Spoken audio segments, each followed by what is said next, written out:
Hello everybody, welcome back to my channel spoken English by Vardhini. ఆమెను వాళ్ళు పెంచుతున్నారు.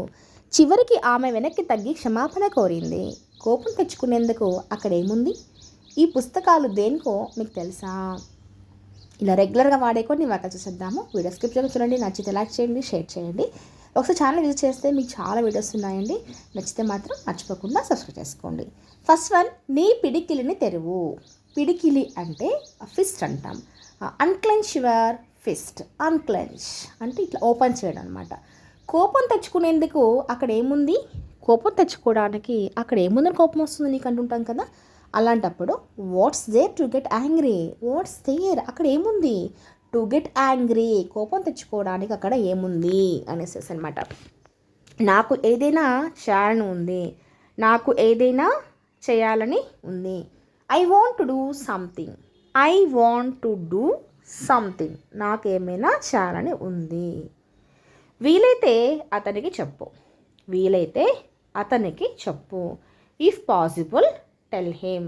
If possible tell him. నా మాట ఒక్కసారి విను. నా మాట ఒక్కసారి విను.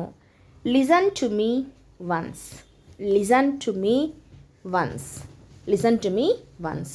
ఇది నీ నిర్లక్ష్యం వల్లే జరిగింది. ఇది నీ నిర్లక్ష్యం వల్లే జరిగింది. It's happened because of your negligence. It's happened because of your negligence. Negligence అంటే నిర్లక్ష్యము అని. ఆమె ఎక్కడికో వెళ్ళినట్లు ఉంది. ఆమె ఎక్కడికో వెళ్ళినట్లుంది. She seems to have gone somewhere. She seems to have gone somewhere. ఆమె ఎక్కడికో వెళ్ళినట్లుగా అనిపిస్తుంది, వెళ్ళినట్లుంది అన్నప్పుడు చెప్తాం. ఆమె ఆ హీరోని కలిశాననే చెప్పుకుంటుంది. ఆమె ఆ హీరోని కలిశాననే చెప్పుకుంటుంది. She claims to have seen that hero. She claims to have seen that hero. అతను టీం నుంచి గెంటివేయబడ్డాడు. అతను టీం నుంచి గెంటివేయబడ్డాడు అంటే బయట పంపించారు అని. He was kicked out of the team. Kicked out of అంటే గెంటి వేయబడ్డాడు అనేసి అనమాట. Kicked out of the team. ఈ పుస్తకాలు దేనికో మీకు తెలుసా? ఈ పుస్తకాలు దేనికో మీకు తెలుసా? Do you know what these books are for? Do you know what these books are for? ఈ బుక్స్ దేనికో మీకు తెలుసా అని మీనింగ్ అనమాట. ఆ విషయం ఇప్పుడు తీసుకురావద్దు. ఆ విషయం ఇప్పుడు తీసుకొని రావద్దు అంటే don't bring that matter now అంటాం. Don't bring that matter now. ఆ విషయాన్ని ఇప్పుడు తీసుకొని రావద్దు అనేసి. ఆమెను వాళ్ళు పెంచుతున్నారు. ఆమెను వాళ్ళు పెంచుతున్నారు అన్నప్పుడు they are bringing her up అంటాం. బ్రింగింగ్ అప్ హర్ అనకూడదు, బ్రింగింగ్ హర్ అప్ అనాలన్నమాట. బ్రింగింగ్ హర్ అప్, వాళ్ళు పెంచుతున్నారు. మీరు ఎక్కడ పెరిగారు? మీరు ఎక్కడ పెరిగారు అంటే చిన్నప్పటి నుంచి ఎక్కడ మీరు పెరిగారన్న మీనింగ్లో వేర్ వర్ యూ బ్రాటప్ అంటాం.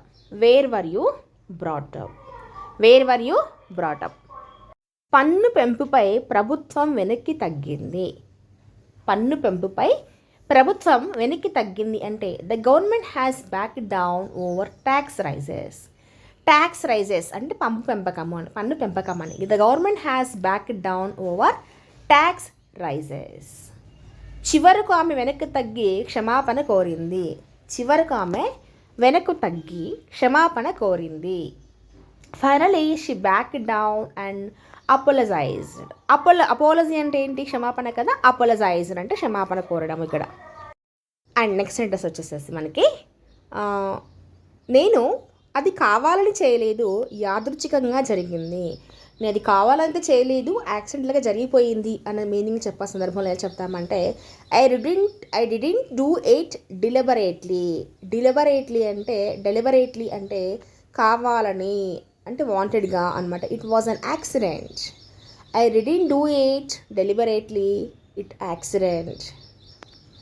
కొద్ది కాలం మేము దూరంగా ఉండాలని నిర్ణయించుకున్నాము అంటే కొద్ది కాలం వేరుగా డిస్టెన్స్ మెయింటైన్ చేయాలని మేము డిసైడ్ చేసుకున్నాము అని చెప్పే సందర్భంలో we made A deliberate decision to leave apart for a while. To leave apart for a while. అంటే కొద్ది కాలము, కొంతసేపు అనేసి అనమాట. Made deliberate decision to leave apart for a while. నువ్వు రెడీ అయ్యాక నాకు ఫోన్ చెయ్యి. నువ్వు రెడీ అయిన తర్వాత నాకు ఫోన్ చెయ్యి అంటే call me after you get ready అంటాం. Call me after you get ready. Call me after you get ready. After you get ready. అతను చేసింది నేను మర్చిపోలేను. అతను చేసింది నేను మర్చిపోలేను అంటే ఐ కాంట్ ఫర్గెట్. నేను మర్చిపోలేను అంటే I can't forget what he did. What he did. I can't forget what he did. అతను ఇంకా ఏ నిర్ణయము తీసుకోలేదు. అతను ఇంకా ఏ నిర్ణయము తీసుకోలేదు అంటే he hasn't or has not taken any decision yet. Yet అంటే ఇంకా వస్తుంది. డెసిషన్ అంటే నిర్ణయం కదా. He has not taken any decision yet. అతను ఇంకా ఏ నిర్ణయం తీసుకోలేదు. మీరు ఎందుకు అలా అనుకుంటున్నారు. మీరు ఎందుకు అలా అనుకుంటున్నారు. అలా అనుకుంటున్నారు అన్నప్పుడు why did you think so అంటాం. Why did you think so. Why did you think so. మీరు ఎందుకు అలా అనుకుంటున్నారు. Why did you think so అంటాం అనమాట. దట్స్ ఇట్ అండి. నెక్స్ట్ క్లాస్ మరిన్ని మొక్కలతో చూద్దాము. నచ్చితే లైక్ చేయండి, షేర్ చేయండి. Thank you for watching.